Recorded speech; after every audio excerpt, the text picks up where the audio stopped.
Hello friends, chapter number 12 વર્તુળ, જે અંતર્ગત આપણે વર્તુળ ઉપર એક ચક્ર પૂર્ણ કરતા કપાતું અંતર કઈ રીતે મેળવી શકાય, વર્તુળ છે તેના ક્ષેત્રફળ મેળવવાનું સૂત્ર કઈ રીતે સરળતાથી યાદ રાખી શકાય તથા વર્તુળ છે તેના પર કપાતા ભાગો એટલે કે લઘુ વૃત્તાંશ, ગુરુ વૃત્તાંશ, લઘુ વૃત્તખંડ અને ગુરુ વૃત્તખંડ તથા તેઓના ક્ષેત્રફળ કઈ રીતે મેળવી શકાય તથા લઘુચાપ અને ગુરુચાપ છે તેની લંબાઈ કઈ રીતે મેળવી શકાય તેની ચર્ચાઓ કરીશું।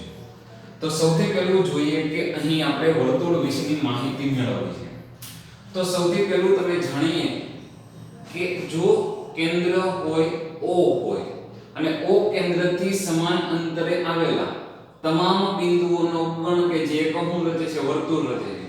વર્તુળનું કેન્દ્ર O અને વર્તુળ પરનો કોઈ એક બિંદુ A એને જોડતો રેખાખંડ હોય એને આપણે વર્તુળની ત્રિજ્યા r કહીએ છીએ। તો અહીં આગળ તમે આને સંકેતમાં આવી રીતે લખી શકો O કેન્દ્ર અને r ત્રિજ્યા વાળું વર્તુળ, જેની ત્રિજ્યા r છે તો તેવા વર્તુળ ઉપર હું A બિંદુથી શરૂઆત કરું ચક્ર મારવાની અને ફરીથી વર્તુળના એ જ બિંદુએ પહોંચું તો તે દરમિયાન કાપેલું અંતર જે તમે એવું વિચારી શકો કે તમે એક વર્તુળાકાર રિંગ લીધી છે અને રિંગને કોઈ એક જગ્યાથી હું કરી દો કાપી નાખો એટલે એ તમને કેવી થઈ જશે, સીધી લાઈન મળશે અને જે સીધી લાઈન તમને મળે છે એ સીધી લાઈન જ શું બતાવે તો કે વર્તુળ ઉપર કાપેલું અંતર બતાવે। બીજી રીતે કહીએ તો એ વર્તુળનો શું થશે, પરિઘ થશે અથવા તો વર્તુળ ઉપર કાપેલી પરિમિતિ જેને આપણે શું કહીએ, પરિઘ કહીએ। તો એક જ ચક્ર દરમિયાન કપાતું અંતર હંમેશા કેટલું હોય, 2πr હોય। જ્યાં આગળ પાઈ આવે છે, પાઈ છે કેવી સંખ્યા છે તો કે અસમય સંખ્યા જેનું દશાંશ વિતરણ અનંત અનાવૃત છે। એટલે કે પાઈ પોતે છે નિશ્ચિત અંક ધરાવતી નથી, પરંતુ આપણે તેના આસન્ન મૂલ્ય લઈએ છીએ અને આસન્ન મૂલ્ય આપણે કયા લઈએ છીએ તો કે ક્યાં તો 22/7 લઈએ છીએ અથવા તો 3.14 લઈએ છીએ।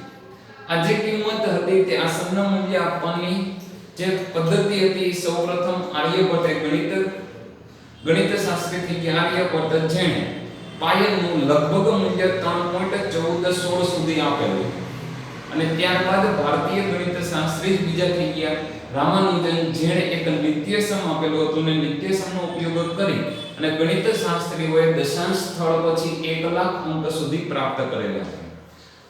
પણ અત્યારે તો ઘણા બધા અંકો સુધી મેળવી શકાણું છે, પણ એ નિત્યસમથી ક્યાં સુધી મેળવી શકાણું તો 1 લાખ થી પણ વધુ અંકો મેળવેલા હતા। હવે વાત કરીએ પરિઘની, વાત પૂરી થઈ ગઈ એટલે કે વર્તુળ ઉપર જ્યારે આપણે એક ચક્ર ફરીએ છીએ તો તમને એવું કે ગાડીનો પૈડું એક આંટો ફરે તો કેટલું અંતર કાપશે તો કે વર્તુળનો પરિઘ એટલે કે 2πr, જેની ત્રિજ્યા છે એની સાથે તમે 2π ને ગુણો એટલે તમને આન્સર મળશે। હવે તો કે વર્તુળ દ્વારા ઘેરાતો બંધ પ્રદેશ કે જેને આપણે શું કહીએ, ક્ષેત્રફળ કહીએ। તો આ જે ક્ષેત્રફળ હોય છે એ મેળવવું હોય તો આપણે શું કરવું પડે તો કે જો એને થોડુંક સરળતાથી સમજવાનો પ્રયત્ન કરો તો વર્તુળનું કેન્દ્ર O છે, એની ઉપર હું જુદા જુદા 2-4 ભાગ લઈ લઉં છું। તો આવી રીતનું કંઈક મને મળે છે, 1 2 3 4 5 અને કેટલા ભાગ લીધા આપણે, 6 ભાગ લીધા, જેને હું આવી રીતે દર્શાવી શકું। આ પહેલો ભાગ છે જેની ત્રિજ્યા r છે। હવે અહીંયા આગળથી હું એવી રીતે ભાગ ગોઠવું કે મને અહીંયા આગળ એક બીજો ભાગ મળશે, એટલે કે આ પહેલો ભાગ પછીનો બીજો ભાગ, આ પહેલો ભાગ બીજો ભાગ થઈ ગયો। હવેનો જે મને ભાગ મળશે એ કયો મળશે તો કે આ ત્રીજો ભાગ મળશે, પછીનો ભાગ મને મળશે એ કયો ભાગ મળશે, ચોથો ભાગ, પછીનો જે ભાગ આપણને મળશે એ કયો ભાગ હોય તો કે પાંચમો ભાગ, અને પછી આપણને આ છઠ્ઠો ભાગ। જો તમે આવા અનંત ભાગ કરેલા હોય તો તમને આવી રીતે ઘણી બધી સંખ્યાઓ મળે, પણ હવે તમે અહીંયા આગળ વિચારો કે જો તમે અનંત ભાગ કરતા જશો તો એ તમને કદાચ આવા લંબચોરસ જેવું કંઈક મળી જશે। એ જે લંબચોરસ મળશે એની અંદર તમે વિચારો તો આ તમારો ભાગ છે લંબાઈ કહેવાય અને પહોળાઈ કહેવાય। પહોળાઈ તો અહીંયા આગળ જોઈ શકો કે વર્તુળનું કેન્દ્ર O હતું, વર્તુળ પરનું બિંદુ A જેને આપણે વર્તુળની ત્રિજ્યા r કહીએ છીએ, તો ઈ તો આપની r જ છે, પરંતુ હવે આપણે લંબાઈની વાત કરવાની છે। લંબાઈની અંદર જોઈએ તો 1 થી શરૂ કરીને જો 6 છે એમ સીધા અહીંયા લાઈનમાં મળી ગયા હોય ઉપરની લાઈન ઉપર બધા 6 ભાગ, તો આપણે શું લે તો કે વર્તુળનો પરિઘ છે તમારી લંબાઈ થઈ જાય, પરંતુ ટોટલ 6 ભાગ છે એમાંથી ફક્ત ઉપર કેટલા ભાગ મળે છે? 3 ભાગ. એટલે કે જે તમારો વર્તુળનો પરિઘ હોય છે એની કરતા તમને અડધી છે તમને લંબાઈ મળે. એટલે કે જો તમે એને લંબચોરસ વિચારવા જાઓ તો એ વર્તુળના પરિઘનું શું થઈ જાય તો કે અડધું થઈ જાય જે તમારી લંબાઈ મળે. અને આના ઉપરથી તમે વર્તુળનું ક્ષેત્રફળ છે એ યાદ રાખી શકો કે લંબાઈ ગુણ્યા પહોળાઈ. લંબાઈ કેટલી છે તો કે 1/2 * 2π, જેની લંબાઈ 1/2 * 2π છે અને જેની પહોળાઈ છે r હોય, જે આપણને શું આપે તો કે બંધ પ્રદેશ વડે વર્તુળ વડે ઘેરાતો બંધ પ્રદેશનું ક્ષેત્રફળ આપે. 2 અને 2 કેન્સલ થાય, r અને r એટલે કે πr² જે આપણે યાદ રાખતા. બીજું કે વર્તુળનો વ્યાસ હોય તેને આપણે d વડે દર્શાવીએ અને d લખીએ તો r = d/2 થઈ જાય, એટલે કે πd²/4 આવું લખી શકાય. તો આ વાત થઈ ગઈ વર્તુળનો પરિઘ અને વર્તુળનું ક્ષેત્રફળ. હવે આપણે અન્ય શબ્દ ખૂબ જ સરળતાથી સમજવાનો પ્રયત્ન કરીએ. એની અંદર સૌથી પહેલું લઈએ કે વર્તુળ છે તે આ વર્તુળનું કેન્દ્ર છે O કેન્દ્ર. વર્તુળની બે ત્રિજ્યાઓ વડે અને વર્તુળની ચાપ વડે ઘેરાતો પ્રદેશ આપણે લઈએ. વર્તુળની બે ત્રિજ્યા એટલે કે OA અને OB એ વર્તુળની બે ત્રિજ્યાઓ છે અને વર્તુળની જે ચાપ છે એ ACB ચાપ કહીએ. ચાપનો અર્થ થાય કે વર્તુળના બે બિંદુઓ વડે જે બંધ પ્રદેશ વર્તુળના બે બિંદુઓ દ્વારા જે ભાગ મળે એને શું કહેવાય તો કે વર્તુળની ચાપ કહેવાય. એટલે કે AB છે એ વર્તુળની ચાપ છે. AB મારે ચાપ લખ્યું હોય તો વચ્ચે એક બિંદુ મેં કયું દર્શાવ્યું C, જેમાં C બિંદુ વચ્ચે આવતો હોય, બરાબર એક્ઝેક્ટ વચ્ચે જ હોય એવું જરૂરી નથી, વચ્ચે કોઈ પણ જગ્યાએ C બિંદુ હોઈ શકે, તેને ચાપ ACB કહેવાય. જ્યાં આગળ તમને ખૂણાનું મૂલ્ય 180 કરતા ઓછું દેખાય એવી ચાપને લઘુ ચાપ કહેવાય. એટલે કે આ જે ACB ચાપ છે એને કેવી ચાપ કહેવાય? લઘુ ચાપ કહેવાય. જો તમે ઉપરના ભાગની વાત કરો, હું ઉપરની બાજુએ D બિંદુ લઈ લઉં તો AB ચાપ હતી પણ વચ્ચે મેં જેમાં D બિંદુ આવતું હોય એવી ચાપ વિચારું છું તો એને ગુરુ ચાપ કહેવાય, કારણ કે કેન્દ્ર આગળ છે ત્રિજ્યા વધુ માપનો ખૂણો બનાવે છે. D ચાપ જો એટલે ઉપરનો ખૂણો વિચારો જે 180 અંશ કરતા વધી જાય છે, તો જ્યાં આગળ 180 થી વધુનો ખૂણો દેખાય ત્યાં આગળ ગુરુ ચાપ, 180 કરતા ઓછો ખૂણો દેખાય ત્યાં હંમેશા લઘુ ચાપ હોય છે. તો આ વાત થઈ ગઈ થોડીક લઘુ ચાપ વિશેની. આપણે તો ભણવાનું છે લઘુ વૃત્તખંડ અને ગુરુ વૃત્તખંડ. તો લઘુ વૃત્તખંડ એટલે કે બે ત્રિજ્યા, તમે ત્રિજ્યા કેટલી લો છો? 2, અને લઘુ ચાપ વડે ઘેરાતો પ્રદેશ એને લઘુ વૃત્તખંડ કહેવાય. લઘુ વૃત્તાંશ.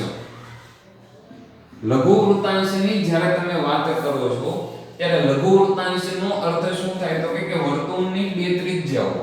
વર્તુળની બે ત્રિજ્યા એટલે કે OA અને OB વર્તુળની બે ત્રિજ્યા છે તથા વર્તુળની લઘુ ચાપ વડે ઘેરાતો જે આ બંધ પ્રદેશ આવે છે તેને તમે શું કહી શકો? લઘુ વૃત્તાંશ. બીજી રીતે કહો તો તમે પિઝા ખાવ છો તો એ પિઝાનો જે તમે પીસ પાડો છો તો એ પીસ હંમેશા કયો હોય? લઘુ વૃત્તાંશ હોય. એટલે કે તમે આ યાદ રાખી શકો કે પિઝાનો ટુકડો જે આકારમાં આવે છે એને શું કહેવાય? લઘુ વૃત્તાંશ કહેવાય. તો વાત થઈ ગઈ લઘુ વૃત્તાંશ કોને કહેવાય છે? લઘુ વૃત્તાંશ છે એની અંદર જો તમને પરિમિતિ પૂછે, લઘુ વૃત્તાંશની પરિમિતિ મારે જોતી હોય, પરિમિતિનો અર્થ થાય કે લઘુ વૃત્તાંશની ફરતે એક તમે રાઉન્ડ મારો અને કેટલું અંતર કાપો, તો એની અંદર તમે OA અને OB એમ બે વખત ત્રિજ્યા આવે છે, તો બે વખત ત્રિજ્યા આવે છે તો તમે 2r લખી શકો. તથા એક આવે છે લઘુ ચાપ. લઘુ ચાપ આવે છે તો લઘુ ચાપની લંબાઈ છે તે મેળવવાનું સૂત્ર યાદ રાખજો, πr/180. લઘુ ચાપની લંબાઈ તમને કઈ રીતે મળશે તો કે πr/180, એટલે કે તમને લઘુ ચાપની લંબાઈ તમને મળશે. તો આ વાત થઈ ગઈ લઘુ વૃત્તાંશની પરિમિતિ કઈ રીતે મેળવી શકાય. તો 2 વખત ત્રિજ્યા એટલે 2r પ્લસ કયું તો કે લઘુચાપની લંબાઈ એટલે કે પાઈ r થીટા છેદમાં 180 સાથે સૂત્ર લખો. બીજું કે આપણે હવે જોઈએ છે લઘુ વૃત્તાંશનું ક્ષેત્રફળ. આ ખૂબ જ અગત્યનું છે આપણી માટે. લઘુ વૃત્તાંશનું ક્ષેત્રફળ, લઘુ વૃત્તાંશનું ક્ષેત્રફળ આપણને કઈ રીતે મળશે? તો કે એ તમારે ક્ષેત્રફળ જોતું હોય તો તમે એવું વિચારી શકો કે વર્તુળનું કેન્દ્ર O છે. વર્તુળના કેન્દ્ર એ લઘુચાપ સાથે આંતરેલો ખૂણો થીટા. આંતરેલો એનો અર્થ થાય બનાવેલો ખૂણો. વર્તુળની લઘુચાપે, લઘુચાપ એટલે ACB લઘુચાપ છે. તો ACB લઘુચાપે વર્તુળના કેન્દ્ર સાથે બનાવેલો ખૂણો જો થીટા હોય તો લઘુ વૃત્તાંશનું ક્ષેત્રફળ તમે લખી શકો પાઈ r સ્ક્વેર થીટા છેદમાં 360. હવે આને થોડુંક સમજીએ. આ સૂત્ર મેં કઈ રીતે લખ્યું એમ. તો સૌથી પહેલું વિચારો કે જ્યારે ખૂણો આખો હોય, વર્તુળ આખું હોય ત્યારે કેન્દ્ર આગળ આખો ખૂણો કેટલાનો હોય તો કે હંમેશા 360 હોય. કારણ કે આ જે ઉપરનું અર્ધ વર્તુળ, નીચેનું અર્ધ વર્તુળ એટલે કે આ તમે કોણ વાપરતા તમે વિચારી શકો તો ઉપર 180, એવી જ રીતે નીચે 180 એટલે આખું વર્તુળ છે એની આગળ કેટલાનો ખૂણો બની જાય 360 અંશનો બને. જ્યારે ખૂણો 360 અંશનો હોય ત્યારે વર્તુળનું ક્ષેત્રફળ આપણને કેટલું મળે? પાઈ r સ્ક્વેર મળે. ખૂણાનું મૂલ્ય કેટલું હોય? 360 અંશ હોય તો ક્ષેત્રફળ કેટલું મળે છે? પાઈ r સ્ક્વેર. હવે આપણે ખબર નથી કે કયો ખૂણો મળે છે તો એ થીટા ખૂણા માટે ક્ષેત્રફળ કઈ રીતે લખી શકાય? પાઈ r સ્ક્વેર થીટા છેદમાં 360. એટલે લઘુ વૃત્તાંશનું ક્ષેત્રફળ પાઈ r સ્ક્વેર થીટા છેદમાં 360 ની રીતે મળી શકે. એવી જ રીતે જો ગુરુચાપે કેન્દ્ર આગળ થીટામાં આપણો ખૂણો બનાવેલો હોય તો ગુરુ વૃત્તાંશનું ક્ષેત્રફળ પણ પાઈ r સ્ક્વેર થીટા છેદમાં 360 જ આવે. પણ અહીંયા થીટાનું મૂલ્ય કેટલું હોય તો કે 180 થી મોટું હોય. પણ સામાન્ય રીતે આપણે જે ગણીએ છીએ એની અંદર લઘુ વૃત્તાંશ વધુ પૂછે છે તો પાઈ r સ્ક્વેર થીટા છેદમાં 360 થી આપણે પહેલા લઘુ વૃત્તાંશ મેળવીએ અને પછી જ્યારે ગુરુ વૃત્તાંશ મેળવવું હોય ત્યારે આપણે ખૂણો નથી લખતા, પરંતુ ગુરુ વૃત્તાંશનું ક્ષેત્રફળ આપણે કઈ રીતે લખીએ તો કે વર્તુળના ક્ષેત્રફળમાંથી લઘુ વૃત્તાંશનું ક્ષેત્રફળને બાદ કરી દઈએ. પણ તમે આને બદલે એવું પણ કરી શકો કે 360 માંથી લઘુ વૃત્તાંશનો ખૂણો બાદ કરીને અહીંયા થીટા લખી નાખો અને તમે ગુરુ વૃત્તાંશનું ક્ષેત્રફળ મેળવી શકો. બંને રીતે થઈ શકે. પણ જો લઘુ વૃત્તાંશ મેળવેલું હોય તો આ રીતે છે સરળ પડશે, એટલે કે બે વખત ગણતરી ન કરવી પડે. તો ગુરુ વૃત્તાંશનું ક્ષેત્રફળ પાઈ r સ્ક્વેર માઈનસ લઘુ વૃત્તાંશનું ક્ષેત્રફળ એવી રીતે મેળવી શકાય. હવે તો કે એક અગત્યનો બીજો પોઈન્ટ લેવો છે લઘુ વૃત્તખંડ અને ગુરુ વૃત્તખંડ. ખાસ ધ્યાન રાખો જ્યારે વૃત્તખંડ એવો શબ્દ આવે, ખંડ છે ક્યાં હોય? જીવા સાથે હોય. એટલે કે વર્તુળની જીવા. વર્તુળની જીવા એટલે કે જે રેખાખંડના બે અંત્ય બિંદુ વર્તુળ પર આવેલા હોય તેવા રેખાખંડને શું કહેવાય? વર્તુળની જીવા કહેવાય. અને આ વર્તુળની જીવા એ વર્તુળની લઘુચાપ સાથે બનાવેલો જે બંધ પ્રદેશ હોય એને આપણે કહીએ લઘુ વૃત્તખંડ. અને વર્તુળની જીવાએ ગુરુચાપ સાથે જે બંધ પ્રદેશ બનાવેલો શું કહીએ? ગુરુ વૃત્તખંડ કહીએ. જે ભાગ મોટો દેખાય ને ગુરુ વૃત્તખંડ, જે ભાગ નાનો દેખાય ને લઘુ વૃત્તખંડ. બીજી રીતે કહીએ તો વર્તુળનું કેન્દ્ર જે ભાગમાં ન આવેલું હોય તેને લઘુ વૃત્તખંડ કહેવાય. વર્તુળના કેન્દ્રનો જે ભાગમાં સમાવેશ થાય એને ગુરુ વૃત્તખંડ કહેવાય. તો પ્રશ્ન એવો થાય કે વર્તુળના કેન્દ્રમાંથી જે જીવા પસાર થતી હોય તો થાય તો એને શું કહેવાય? અર્ધ વર્તુળ કહેવાય. અને અર્ધ વૃત્તખંડ કહેવાય. અર્ધ વૃત્તખંડ એટલે વર્તુળના ક્ષેત્રફળનું અડધું થઈ જાય. તો એમાં કઈ બીજી ગણતરી આવતી નથી. તો ખાલી વર્તુળના ક્ષેત્રફળનું શું કરવાનું? અડધું. એટલે 1/2 પાઈ r સ્ક્વેર કરો તો અર્ધ વૃત્તખંડનું ક્ષેત્રફળ તમને મળી જાય. પણ આપણે વાત કરવાની છે લઘુ વૃત્તખંડનું ક્ષેત્રફળ કઈ રીતે મળે? તો લઘુ વૃત્તખંડ એટલે કે વર્તુળની જીવા અને વર્તુળની લઘુચાપે બનાવેલો બંધ પ્રદેશ. લઘુચાપ ઉપરનું બિંદુ C લઈ લો, ગુરુચાપ ઉપરનું બિંદુ D કહી દો. તો લઘુ વૃત્તખંડ છે એને આવું પણ લખી શકાય જીવા AB યોગ તો કે ચાપ ACB. આનો અર્થ થાય કે જીવા અને લઘુચાપ વડે બનતો બંધ પ્રદેશ. એવી જ રીતે ગુરુ વૃત્તખંડ છે એને દર્શાવવું તો જીવા AB અને બંધ પ્રદેશ કયો લેવાનો ADB, તો એને દર્શાવવાના સંકેત છે. એવી જ રીતે લઘુ વૃત્તાંશને દર્શાવવો હોય તો OA વર્તુળની ત્રિજ્યા યોગ ચાપક કઈ આવે છે ACB આવે છે અને યોગ કયો આવે OB વર્તુળની ત્રિજ્યા. આવી રીતે લઘુ વૃત્તાંશને દર્શાવી શકાય. આ વાત થઈ ગઈ લઘુ વૃત્તખંડ અને ગુરુ વૃત્તખંડને દર્શાવવાની. હવે એના ક્ષેત્રફળ જોઈએ છે તો ક્ષેત્રફળ માટે પહેલા થોડું વિચારી લઈએ. ફરીથી તો કે OA અને OB વર્તુળની હું ત્રિજ્યા લઈ લઉં, ACB છે લઘુ ચાપો હોય તો આખા પ્રદેશને લઘુ વૃત્તાંશ કહેવાય. એ લઘુ વૃત્તાંશમાંથી ઉપર OAB જે દેખાય એને આપણે ત્રિકોણ કહીએ. OAB છે ત્રિકોણ છે અને ત્રિકોણ હંમેશા કયો હોય સમદ્વિ બાજુ હોય. સમદ્વિ બાજુ એટલે બે બાજુ સરખી જ હોય. તો આવા ત્રિકોણનું ક્ષેત્રફળ જો હું લઘુ વૃત્તખંડમાંથી બાદ કરી દઉં, લઘુ વૃત્તાંશમાંથી ત્રિકોણનું ક્ષેત્રફળ બાદ કરું તો જે મળે એને શું કહેવાય? લઘુ વૃત્તખંડનું ક્ષેત્રફળ. તો લઘુ વૃત્તખંડનું ક્ષેત્રફળ મેળવવું હોય તો મારે શું કરવું પડશે? તો કે સૌથી પહેલું યાદ રાખો કે તમારે લઘુ વૃત્તાંશનું ક્ષેત્રફળ મેળવવું પડે. એ લઘુ વૃત્તાંશના ક્ષેત્રફળમાંથી ત્રિકોણ OAB નું ક્ષેત્રફળ બાદ કરવું પડે. લઘુ વૃત્તાંશનું ક્ષેત્રફળ મેળવવાનું સૂત્ર તમે શીખી ગયા πr²θ/360. પણ ત્રિકોણ OAB છે એનું ક્ષેત્રફળ તો કે કયો ત્રિકોણ છે એની ઉપર આધાર રાખે.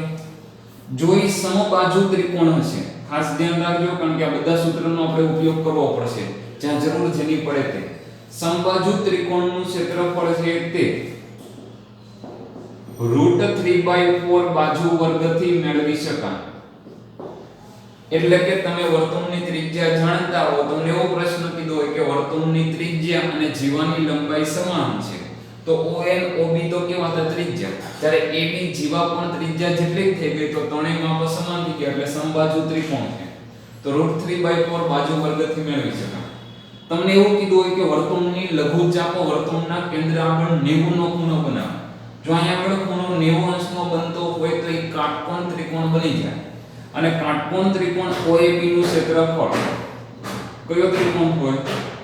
કાટકોણ ત્રિકોણનું ક્ષેત્રફળ એ તો તમે જાણો જ છો કે 1/π ગુણ્યા પાયા પરનો વેધ લઈ શકાય.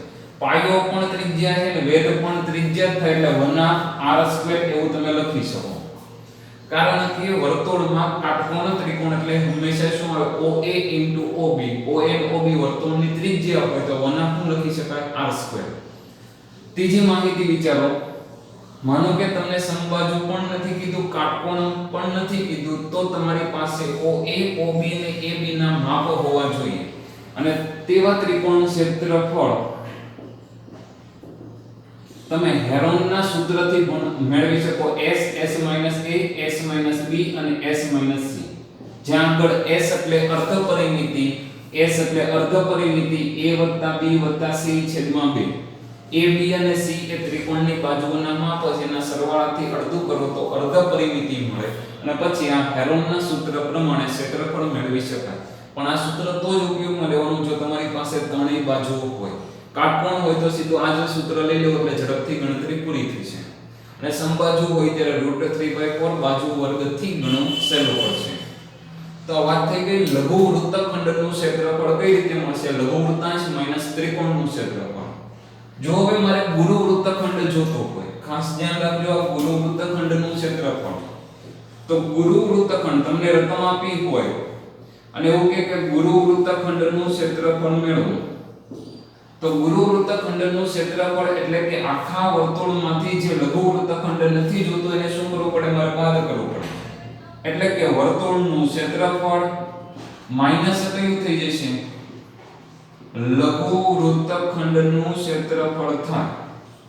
વર્તુળના ક્ષેત્રફળમાંથી કોનું ક્ષેત્રફળ બાદ કરવું પડશે? લઘુ વૃત્તખંડનું ક્ષેત્રફળ મારે બાદ કરવું પડે.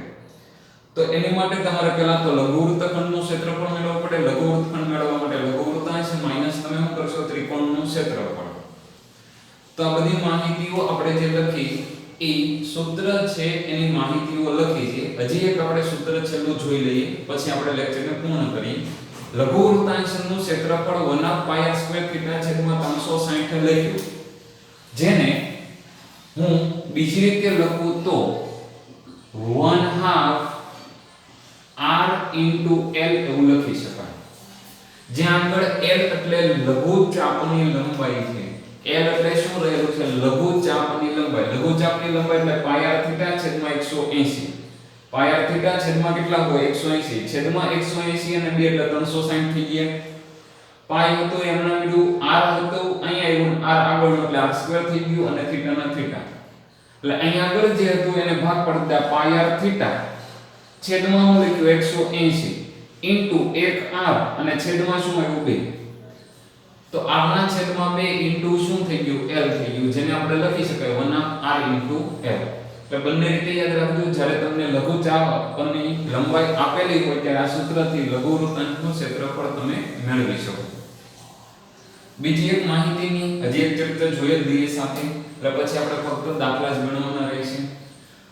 તમને ઘડિયાળ હોય એની અંદર તો કે વર્તુળ છે ઘડિયાળ, સામાન્ય રીતે આપણે અર્થમાં વર્તુળાકાર જ લઈશું. અહીંયા આગળ ચોરસ કોઈકને આકાર હોય છે, કોઈકને લંબગોળ આકાર હોય, તો એવા આકારોની વાત આપણે કરતા નથી. આપણે કેવા આકાર વિશે વિચારશું? ફક્ત વર્તુળાકાર ઘડિયાળ. તો વર્તુળાકાર ઘડિયાળ એની અંદર જે મિનિટે કાંટો ફરે છે અથવા તો કલાક કાંટો, સેકન્ડ કાંટો જે કંઈ ફરે છે તે એક ચક્ર પૂરું કરે એટલે 360 અંશ કાપે. હવે તમે વિચારો કે મિનિટે કાંટાની જો વાત કરો તો મિનિટે કાંટો 1 મિનિટ ખસે ત્યારે તે કેટલા અંશમાં ખસે? ઘડિયાળની અંદર ટોટલ 60 મિનિટ હોય. ઘડિયાળમાં મિનિટ કેટલી હોય? ટોટલ 60 મિનિટ હોય. તો તમે તિરાશી મૂકી શકો કે 60 મિનિટ હોય ત્યારે 360 અંશ કાપે. તો 1 મિનિટ માટે તે કેટલું કાપે? તો 360 છેદમાં 60 આવે એટલે કે 6 અંશ કાપે. એટલે કે હવે સીધું યાદ રાખી લો કે 1 મિનિટ જો મિનિટ કાંટો 1 મિનિટ જેટલું સ્થાનાંતર કરે તે દરમિયાન તે કેટલા અંશ માપક કાપે? 6 અંશ. તમને એવું કીધું હોય કે ઘડિયાળ કાંટો છે 30 અંશ કાપે છે, સોરી ઘડિયાળ કાંટો છે 5 મિનિટનું અંતર કાપે છે, તો તે દરમિયાન બનતા લઘુ વૃત્તાંશનું ક્ષેત્રફળ જો શોધો તો તમારે થીટા મેળવવો પડે. એ થીટા મેળવવા માટે શું કરો? 1 મિનિટ એટલે 6 અંશ માપક હોય તો 5 મિનિટે કેટલા? એટલે 5 6 કેટલું થઈ ગયું? 30 અંશ. તો માહિતી થઈ ગઈ કે મિનિટે કાંટો છે એ ઘડિયાળ ઉપર જ્યારે અંતર કાપે ત્યારે કઈ રીતે લખી શકાય. યાદ રાખો 1 મિનિટ એટલે 6 અંશ માપક થાય. જય હિન્દ, જય ભારત.